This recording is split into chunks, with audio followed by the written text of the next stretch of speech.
So welcome to video number 4, and we are going to discuss how to schedule and create your to-do list. So briefly, I talked about creating your to-do list and breaking things down into categories and subcategories and things like that. But what I want to do in this particular video is to go a lot deeper so that you can see exactly how to improve on your to-do list. So what we're going to base this on is with an acronym called SMART, S-M-A-R-T. The S stands for specific, the M stands for measurable, and the A stands for attainable, and the R stands for relevant, and the T stands for time bound. So let me break these up into 5 different parts as I'm showing you now. And let's go into specifics so that you can figure out how is this applicable to your productivity and how to help you. So first things first, let's look at specific. So we need to take a look at specific and general. What are the two differences between these two so that we know that the to-do list that we are creating is specific? So what I want you to think is I will create a to-do list outlining my daily agenda. So like I said earlier, you really want to break it down into specifics, not just career and business, but personal. You want to break it down. Okay, when you wake up, what are your major to-do lists that are constantly ongoing? And then what are the main to-do lists that you have to have done, and which ones are kind of like optional? And of course, versus I will be more productive. So rather than thinking, I'm going to be more productive today, think, I'm going to create a to-do list outlining my daily agenda. So rather than being general, because general doesn't really help us accomplish anything. In fact, it delays us and prevents us from accomplishing our tasks. And then we want to think specific. So as you are going through your whole to-do list, think specific. Now, the next thing is measurable. Obviously, the items on your to-do list need to be measurable.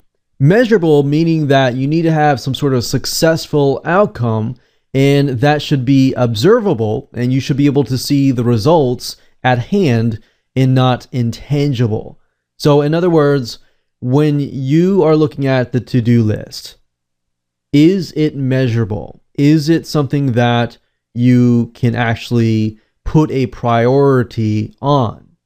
Because if you can't, and you can't figure out, okay, is this going to take me at least a day? Is it going to take me 2 days? And you don't have to be exact, but you have to have a ballpark view of what possible time frame this is going to take. So for example, you take a look at your complete list of your daily agenda and you itemize it according to priority. So using the time management matrix that I showed you in the previous video, which quadrants do those actually belong into? Is it measurable? Then we look at attainable. Is it reachable? Is it something that we can actually reach towards? So what I recommend that you do is you have a list of tools and resources to create your to-do list. So is it attainable? And the next one is relevant. My goal is relevant to my needs or bigger goal. So as I talked about earlier, if you break things up into baby steps, are those baby steps actually relevant to meeting your future long-term goal, your future long-term needs? If it doesn't, then it doesn't really make it relevant, and you might want to, push that as not urgent and not important. And that way you can figure out which quadrant it'll actually belong into. And writing this down really definitely is going to help you out. And then of course we have, last but not least, time bound. I will complete my to-do list by such and such date.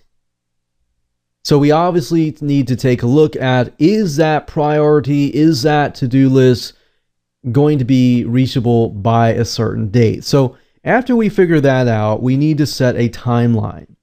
And if you're thinking, okay, should I set a timeline for all of the exact to-do lists and everything like that? Yes, but you want to break it down into bits and pieces. And by doing so, that's going to allow you to see, okay, your constant, consistent to-do lists that you have to do every single day, how much is actually taking you as far as time goes. Because if you know that, okay, you wake up, you brush your teeth and all that stuff, that's only taking you like 15 minutes, or even maybe it's taking you an hour. You can squeeze it down and figure out how to, combat it and speed the process up. And I'll talk about speeding the process up in just a minute, because that is part of productivity as well. So the next thing you need to do is to make sure that you keep a diary. And what I would do personally is I would check things off. I would say, is this, taking a long time, and this is not really urgent or important, but it's taking me more time than it is the more urgent and important things. And because you know that, and once you know that, then you can actually act. But if you don't know that, you're not going to be able to act. And then, of course, you're going to want to set reminders. And we can always use tools like Wunderlist to set timers and set reminders and notify us via iPhone, via smartphone, via email when things need to be taken care of. So that's why we have the tools to help us out. But before we utilize the tools, we want to make sure that we have the right knowledge to apply that. So that brings us to video number 5, the 80-20 rule.